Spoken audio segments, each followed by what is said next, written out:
Democracy is the cornerstone of governance in many nations, but the systems through which it is implemented can vary significantly. Two of the most prominent forms of democratic governance are parliamentary and presidential systems. While both aim to uphold democratic values, they differ greatly in structure, accountability, and functionality. In today's video, we'll explore these two systems, dissecting their unique features, strengths, and challenges. By examining examples from around the world and reflecting on Kenya's own governance model, we'll assess which system might better serve diverse societies. Stay tuned as we unpack this critical comparison to understand what makes a democracy truly effective. In a parliamentary system democracy, it is accurate to say that there are effectively two heads of the executive. The head of government, usually the prime minister, and the head of state, which can be a monarch or a ceremonial president. The prime minister is responsible for running the government and making policy decisions, while the head of state often has a more symbolic role, representing the nation in ceremonial functions. This dual structure allows for a division of responsibility within the executive branch, where the head of government handles day-to-day governance and the head of state serves as a unifying figure. In contrast, a presidential system has one head of the executive, typically the president, who serves as both the head of state and head of government. The president is directly elected by the populace and holds significant powers independent of the legislative branch. This singular leadership structure centralizes executive authority in one individual, who is responsible for executing laws and managing the government. The first key distinction between the two is the doctrine of separation of powers. This doctrine requires that the principal institutions of the state, the executive, legislature, and the judiciary, should be clearly divided in order to safeguard citizens' liberties and guard against tyranny. It is of vital importance to note that there exist very thin lines between the executive and the legislature in a parliamentary system democracy due to the fusion of powers between these two arms of government. This fusion occurs because the prime minister and other members of the cabinet also double up as members of parliament. The prime minister and cabinet ministers participate directly in legislative activities such as proposing bills, debating policies, and voting. The executive is directly accountable to the legislature. A vote of no confidence can remove the prime minister or dissolve government. This intertwining contrasts sharply with the presidential system, where there exists a strict separation of powers between the executive and legislature,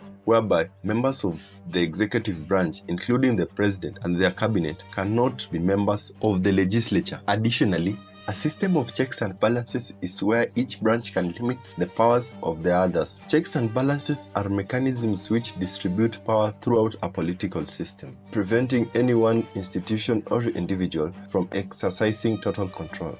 The words checks and balances are typically used together but can be thought of as referring to subtly different though overlapping things. Checks are the mechanisms which allow political institutions to limit one another's power, for example, by blocking, delaying, or simply criticizing decisions.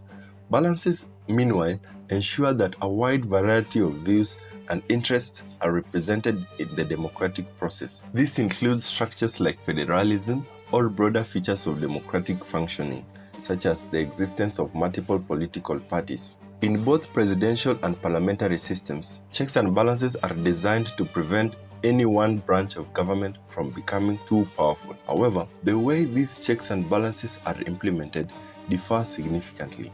Firstly, due to the strict separation of powers in the presidential system, checks and balances are typically more effective and efficient.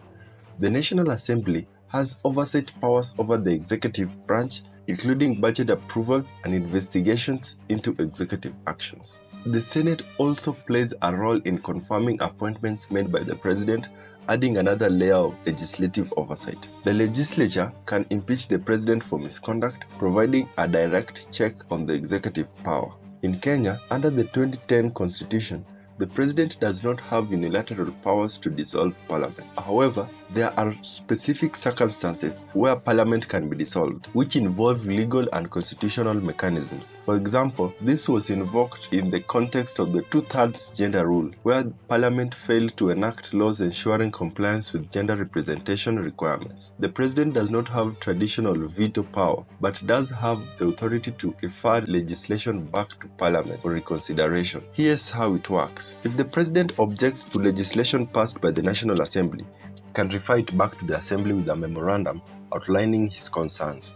The National Assembly can either amend the bill to address the president's concerns or pass it again without amendments. If the National Assembly repasses the bill with a two-thirds majority, it becomes law without the president's further input. The president's role is more of a review and referral authority than a full veto. This mechanism ensures checks and balances while limiting the president's ability to unilaterally block legislation. Additionally, in a presidential system, the judiciary has strong powers of judicial review, allowing it to invalidate laws or executive actions deemed unconstitutional. This serves as a critical check on both the executive and legislative branches. On the other hand of parliamentary system, while the courts can interpret laws passed by parliament, they do not have the authority to overturn primary legislation due to parliamentary sovereignty. Their role is more of ensuring compliance with existing laws rather than challenging legislative supremacy. The Prime Minister can be removed from office by a vote of no confidence in parliament, which happens more common and quicker, unlike in the presidential system where the president is impeached, which is usually rare and complex. Furthermore,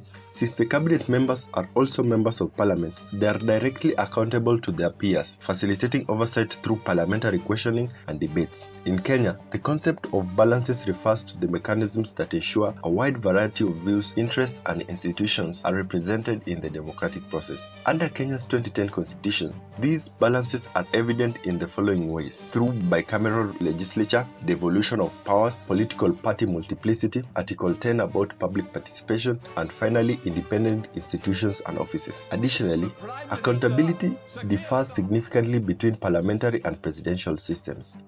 In a parliamentary system, the executive is directly accountable to the legislature, with mechanisms like votes of no confidence ensuring immediate and continuous scrutiny. The government can be removed quickly if it loses the legislature's support, fostering strong public and legislative accountability. However, strong party discipline can sometimes weaken individual accountability of legislators to their constituents. In contrast, a presidential system emphasizes periodic accountability to the public through elections as the president operates independent of the legislature. While mechanisms like impeachment and judicial reviews provide checks on the executive, they are slower and less frequent. Legislators in a presidential system enjoy greater independence from the executive, allowing them to represent their constituents more freely, though this can lead to gridlocks. Overall, parliamentary systems emphasize real-time accountability, while presidential systems focus on structured, periodic mechanisms. So, in terms of accountability, the parliamentary system seems to be more responsive. One critical area of comparison